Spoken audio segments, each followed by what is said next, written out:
চতুর্থ শ্রেণীর শিক্ষার্থীবৃন্দ কেমন আছো সবাই? আশা করছি ভালো আছো। আলহামদুলিল্লাহ আমি ভালো আছি। তোমরা দেখতে পাচ্ছ এখানে তোমাদের বিজ্ঞান বইয়ের এটা অধ্যায় 2, উদ্ভিদ ও প্রাণী, plants and animals. Plants and animals, উদ্ভিদ ও প্রাণীর মধ্যে পার্থক্য। উদ্ভিদ ও প্রাণী উভয়েই জীব, এটা হচ্ছে একই জিনিস, দুটাতেই প্রাণ আছে।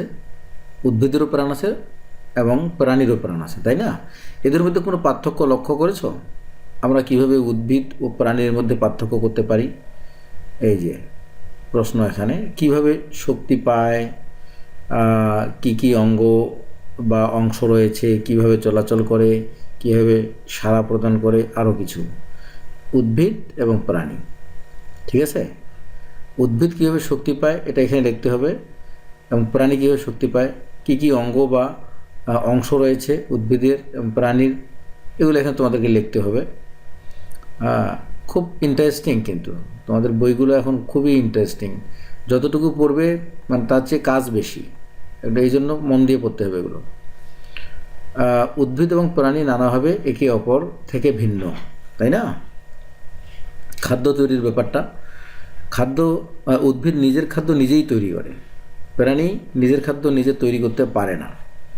খাদ্যের জন্য প্রাণী বিভিন্ন উদ্ভিদ এবং অন্যান্য প্রাণীর উপর নির্ভরশীল, ঠিক আছে? আচ্ছা, যেমন তোমরা চিন্তা করো, আমরা ভাত খাই, আমরা কি ভাত তৈরি করতে পারি? কখনোই ভাত তৈরি করতে পারি না। আমরা ভাতের জন্য উদ্ভিদের উপর নির্ভরশীল। ধান লাগাতে হয়, ওখান থেকে ধান ফলাতে হয়, তারপরে চাল করে, তারপরে বিভিন্ন প্রসেস করে ওখানে ভাত বানাতে হয়। আমরা ভাত কখনো বানাতে পারি না, ঠিক আছে? এটা একটা এক্সাম্পল দিলাম তোমাদেরকে আর কি। দেহের বিভিন্ন অঙ্গ এবং অংশ, হ্যাঁ, উদ্ভিদ এবং প্রাণীর দেহের মধ্যে বিশাল ব্যবধান, তাই না?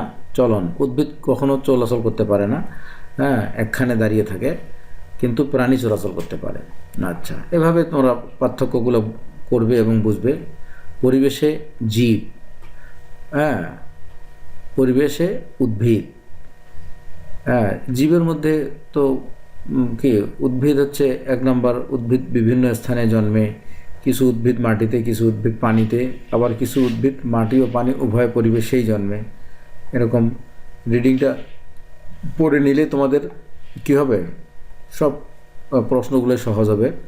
উদ্ভিদের আবাসস্থল, উদ্ভিদ কোথায় বসবাস করে, তাই না? এটাকে বোঝানো হচ্ছে। এই যে বিভিন্ন স্থানে উদ্ভিদ বসবাস করে, হ্যাঁ, ফরেস্টের মধ্যে, তারপরে পানিতে, হ্যাঁ, অথবা উভয় স্থানে, এরকম আর কি। তারপরে পরিবেশে প্রাণী, পরিবেশে উদ্ভিদ গেল, পরিবেশে প্রাণী, হ্যাঁ, প্রাণীর নামগুলো লিখবে, কোথায় বাস করে এগুলো, ঠিক আছে? সারসংক্ষেপ, প্রাণীর বাসস্থান, প্রাণীর বাসস্থান কোথায় দেখবে এখানে। আচ্ছা, আবাসস্থলের ভিত্তিতে উদ্ভিদ ও প্রাণীর বিভিন্নতা, খেয়াল করো, অবশ্যই বিভিন্নতা আছে। সামুদ্রিক পরিবেশ, সামুদ্রিক মাছগুলো সামুদ্রিক পরিবেশে থাকে। মেরু অঞ্চলের পরিবেশ, দেখো মেরু অঞ্চলে বরফ থাকে, বরফে ঢাকা থাকে সারা বছর, হ্যাঁ। আলোচনা, কোন কোন পরিবেশে জীব বাস করে, হ্যাঁ, এগুলো মরুভূমির পরিবেশ, বনজ পরিবেশ, জলজ পরিবেশ, সামুদ্রিক পরিবেশ, মেরু অঞ্চলের পরিবেশ, এগুলো তোমরা পড়বে সুন্দর করে। এগুলো কি, জীবের উপর পরিবেশের প্রভাব, জীবের উপর, উদ্ভিদ ও প্রাণীর উপর পরিবেশের ইতিবাচক প্রভাব, এগুলো পড়তে থাকবে এবং কিছুক্ষণ পর পর আলোচনা আছে। এরপরে এই অধ্যায়টার পরে এই যে আমাদের অনুশীলনের কাজগুলো আমাদের করতে হবে। অনুশীলনের কাজে রয়েছে শূন্যস্থান, সঠিক উত্তর, তারপরে সংক্ষিপ্ত, বর্ণনামূলক, বাম ডান। আমরা এই অনুশীলনের কাজটা সলভ করি। দেখো, শূন্যস্থান পূরণ করতে হবে। আমি উত্তর এখানে দিয়ে দিয়েছি। পরিবেশের যে স্থানে কোনো উদ্ভিদ বা প্রাণী বাস করে সেটিই তার আবাসস্থল। উদ্ভিদ এবং প্রাণী পরিবেশের বিভিন্ন স্থানে বাস করে। ঘনভাবে জন্মানো বিভিন্ন ধরনের উদ্ভিদ সম্বলিত প্রাকৃতিক স্থানই হলো বন। লবণাক্ত পানির বিশাল ভাণ্ডার হলো সমুদ্র। উট তার পিঠের কুঁজে চর্বি জমিয়ে রাখে।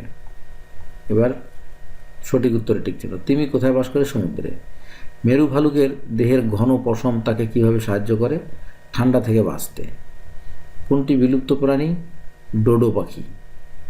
সংক্ষিপ্ত প্রশ্ন, এগুলো তোমরা পড়ে নেবে সবগুলো, হ্যাঁ, পড়ে নিলেই হয়ে যাবে ইনশাল্লাহ। বর্ণনামূলক প্রশ্ন, ক্যাকটাস ও উট কীভাবে মরুভূমিতে টিকে থাকে, ঠিক আছে। তো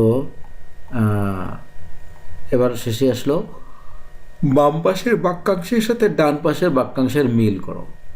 তিমি, কচুরিপানা, গিরগিটি, বানর। এখানে আমরা কি চিন্তা করতে পারি?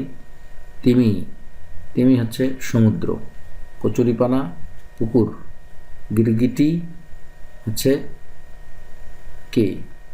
গিরগিটি হচ্ছে মরুভূমি, আর বানর হচ্ছে বন, এই তো।